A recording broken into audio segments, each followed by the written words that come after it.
Another feature of the group by is the ability to include all of the group by categories whether or not there's any data. Let me go ahead and show you that group by all capability. You can think of this as similar to a left outer join, where we're going to be able to see every year. We're grouping by the year of the sales date.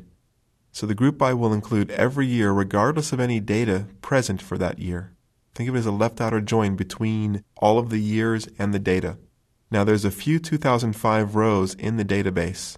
So just to restrict those out so we can see 2005 without any data, I've added the where clause here so we see only the 2006, similar to the query just a few moments ago.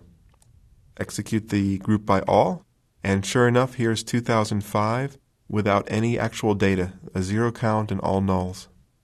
Another problem when working with aggregate queries is that it's difficult to nest aggregate queries. For example, if we want to answer the question of which category sold the most in each quarter, that requires a nested aggregate. It takes one aggregate to simply calculate the sum of how much was sold by each category in each quarter, and it takes another query to determine which one is the max sum from each one of those quarters.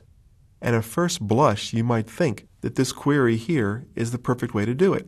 Certainly makes sense to me, because here we're coming up with a sum, and then we're saying just give me the max of that sum as the max sum.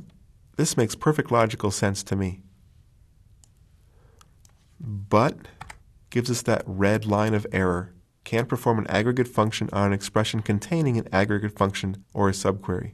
So what's the workaround for this? Definitely a bizarre looking query. And this is the one that I was telling you about that's just out there. So this query uses some nested queries as derived tables. And the basic strategy here is the first set of queries simply finds the max sum per year per quarter. And the key here is we're finding just the max sum without worrying about which category it's coming from. The second query being joined to it at the bottom finds the amount for each category for each quarter. And then we actually join those amounts together so we can report back and say this is the category that received the most per quarter. And this is the solution for nested aggregate queries.